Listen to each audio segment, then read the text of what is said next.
6 boys were stranded on a deserted island for 15 months and were miraculously rescued.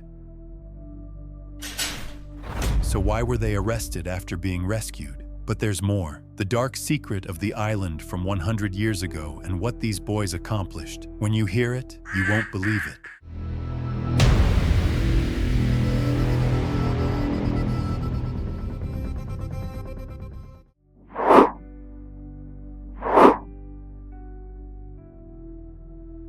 The year was 1965, the Kingdom of Tonga in the Pacific Ocean. 6 boys attended a strict Catholic boarding school in the capital Nuku'alofa. Stephen, Sione, David, Luke, Mano, and Kolo. Aged between 16 and 18, these boys had one thing in common. They were tired of the school's rules. They wanted freedom. So they had a crazy idea to sail about 800 kilometers to the Fiji Islands, maybe even New Zealand. But none of them had a boat. The solution? Steal a fishing boat from the area. They spent very little time preparing for the journey. What they packed? A small gas stove, 2 bags of bananas, and a few coconuts. They didn't even think to bring a map. On June 18th, they loaded their supplies onto the stolen boat and set sail from shore toward Fiji. No one noticed the small boat leaving the harbor that evening. The sky was clear except for a light breeze, and their journey began without incident. After traveling about 8 kilometers north, they dropped anchor to spend the night and made the big mistake of falling asleep. At midnight, an unexpected storm hit. Powerful winds pushing the boat southwest broke the rudder and tore the sail. The oars and some of the food fell into the sea. All they could see were foaming waves around them.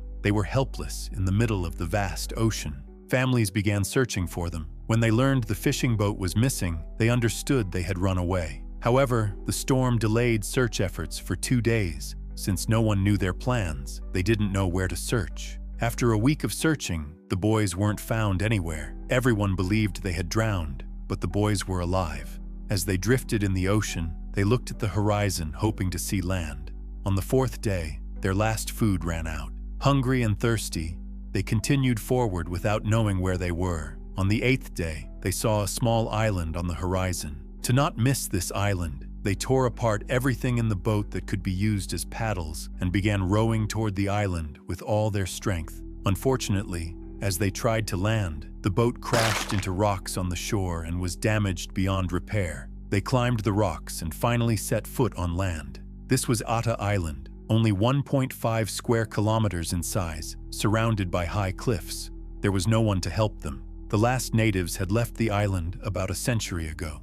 The saddest part was that the natives hadn't left of their own free will. In 1863, about 350 people lived here. The people, who frequently traded with passing ships, suspected nothing when Australian Thomas McGrath's ship stopped nearby. Thomas was a whale hunter, but whales were becoming extinct, so he entered a different business, slave trading. He had received an order for 150 slaves from Peru. He invited the islanders to trade on his ship. They sat down at a table in the hold. When 144 people were in the middle of enjoying themselves, Thomas locked the hold and the ship sailed away. All of them were sold as slaves in Peru. The King of Tonga tried to bring his citizens back, but failed. The remaining residents also evacuated the island in fear of kidnapping. Since then, no one has lived here until these 6 boys arrived. 102 years after the natives left, the boys who set foot on the island didn't know they were 160 kilometers south of where they had set out. The first days were very difficult. They learned to hunt birds, ate their meat, and drank their blood to quench their thirst. The biggest challenge was the lack of a water source. A few days later, they found remnants from the natives in a volcanic crater at the top of the island. Wild taro, banana trees, seeds, roughly made knives, and pottery. And unexpectedly, wild chickens. These chickens left by the natives 100 years ago had survived and bred to this day. The remnants of stolen people would now save their lives. They divided into pairs and took on responsibilities. They built a house with palm leaf roofs, established a vegetable garden, and made chicken coops. They carved containers from trees to create a rainwater collection system. When their clothes wore out, they had to go naked. At first they were embarrassed, but later they got used to it. After many attempts, they succeeded in making fire with sticks and friction. After these 3 months, they could eat cooked food for the first time. They kept the fire constantly burning, both for cooking and as a signal for rescue teams. Over time, they established their daily routines. They built a primitive gym and badminton court to maintain their physical strength. They had a common goal: to survive. Were there fights? Of course. During disagreements, parties would go to opposite ends of the island to calm down, then discuss. In the evenings, they sang songs with the guitar they made from boat planks, nails, and wires. Every day began and ended with songs and prayers. One day, one of them fell while trying to catch a bird at the cliff's edge and broke his leg. The others rushed to help, stabilized his leg with a piece of wood, and wrapped it with leaves. While he healed, his friends shared his duties. The leg eventually healed with nothing but a small scar where the break had been. Before we continue with the video, don't forget to subscribe, turn on notifications, and like the video so you don't miss incredible stories like this. After 6 months, no one came or left the island. They had almost completely lost hope of returning home. Did they ever try to leave? Yes, but only once. They built a raft from logs tied together with vines. With this raft, they set out from the south side of the island and had gone a few hundred meters when the raft broke apart in the waves. They had to turn back. This was incredibly lucky. Since they thought they were north, they were heading south.